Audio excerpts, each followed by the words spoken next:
E ela tem agora 50 anos. Essa carência é interessante mesmo. Eu acho que a semana realmente valeu a pena ter a sua presença no meu Obrigada, sim, porque eu faço tudo dele. Musa inspiradora de 22.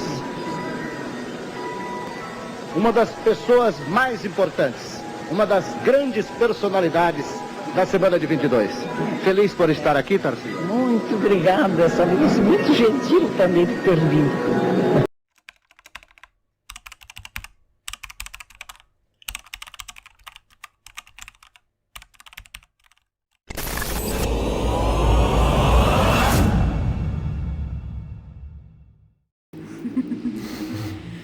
Olá, eu me chamo Tarsila do Amaral e quero que você seja muito bem-vindo ao A Arte de Ser, um documentário sobre a minha vida, a minha história, as minhas cores e as minhas dores, a minha arte.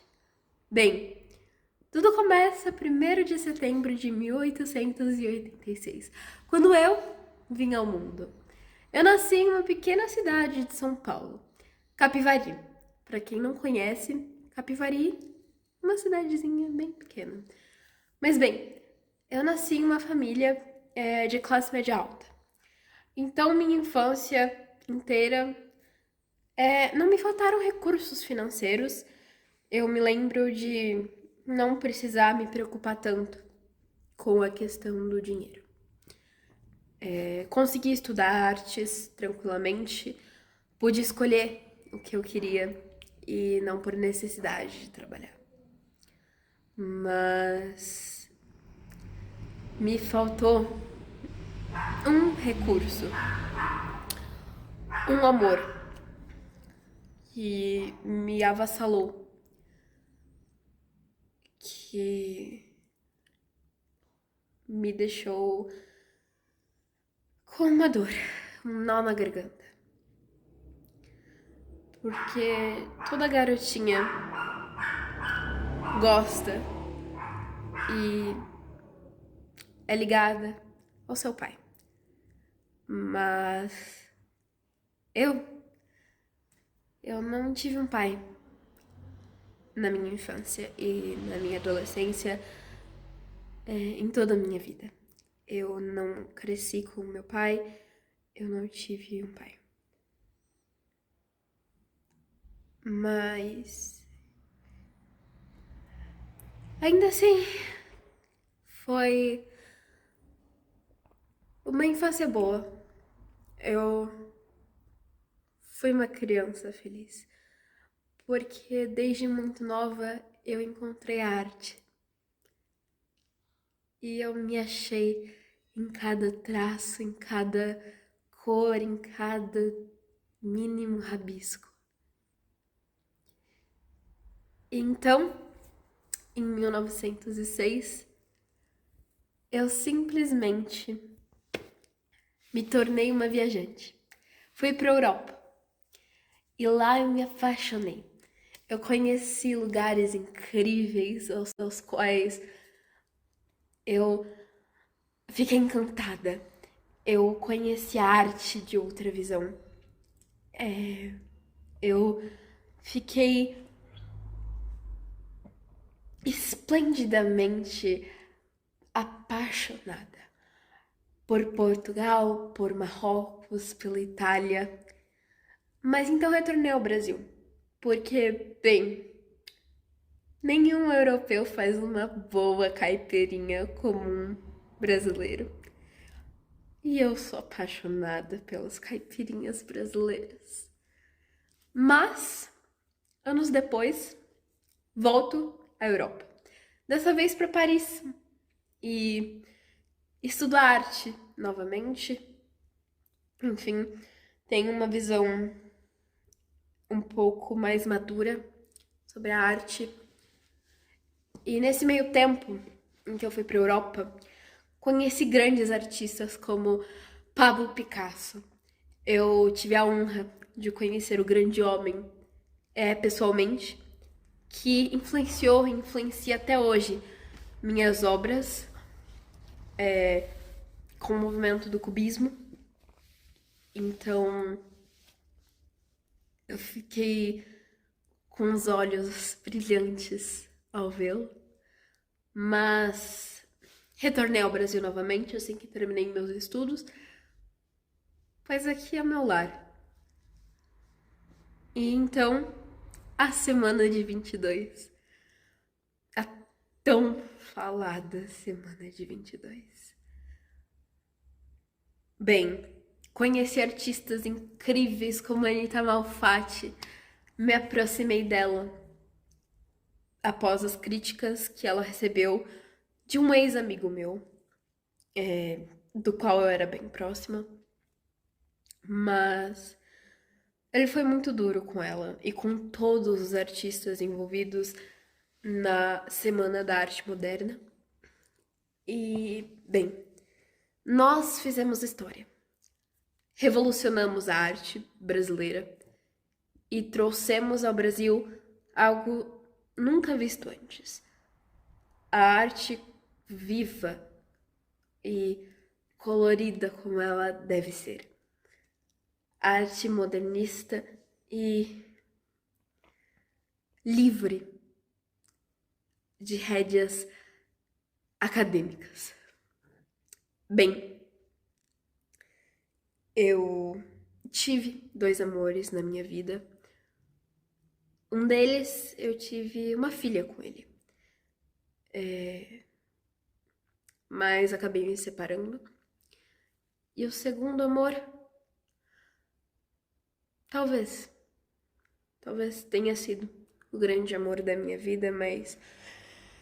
Bem, às vezes até o grande amor da sua vida vai embora e te troca. Depois disso, eu entrei em uma depressão durante 1 ano. E eu não entendia o porquê um homem que escreve tantas palavras como Oswaldo de Andrade não era um homem de palavra. Me prometeu o mundo e me tirou o chão. Mas tudo bem. Talvez o amor da minha vida seja a arte. E assim, eu posso dizer que a arte de ser está nas pequenas coisas pelas quais você é apaixonado. Assim como eu sou apaixonada pela arte. E entrei para a história com a Semana da Arte Moderna, com as minhas obras, com os meus feitos artísticos, porque é isso que eu sou. Eu sou arte e sou artista.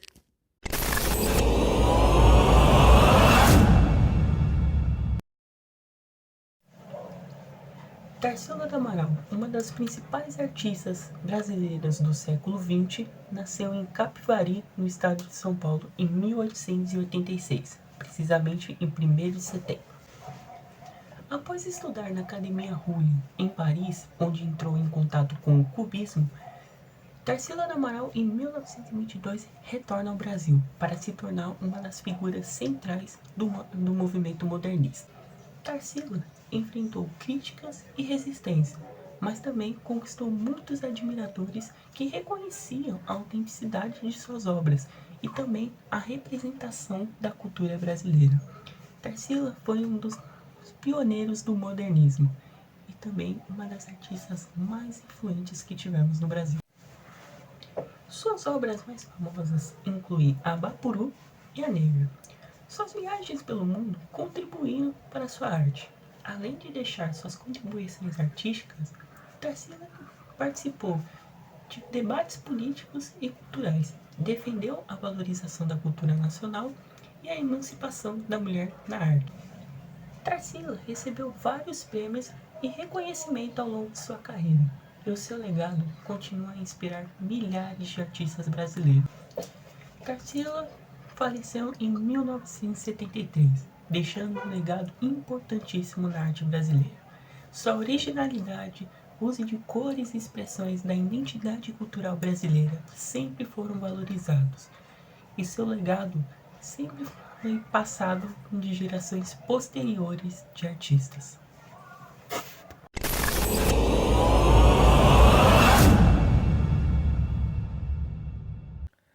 Sua primeira fase foi conhecida como Fase Pau-Brasil. Ela teve início em 1924, quando Oswald de Andrade divulgou um manifesto, chamado Manifesto Pau-Brasil, defendendo fortemente o nacionalismo. A artista rompeu completamente com o conservadorismo, e sua obra encheu-se de formas e cores assimiladas às suas viagens de redescoberta do Brasil, realizada em Minas Gerais, com os seus outros amigos modernistas. Tarsila explorou temas tropicais e exaltava a flora, a fauna, ferrovias e as máquinas, simbolismo da modernidade urbana. Um principal exemplo dessa fase é a obra A Feira. Sua segunda fase se chama fase antropofágica, que foi denominada desse jeito porque teve a origem no mais radical de todos os movimentos do período modernista, o movimento antropofágico, que foi inspirado no quadro Abaporu, de 1928, que significa antropófago em tupi, onde incrivelmente ela ofereceu a Oswald como um presente de aniversário.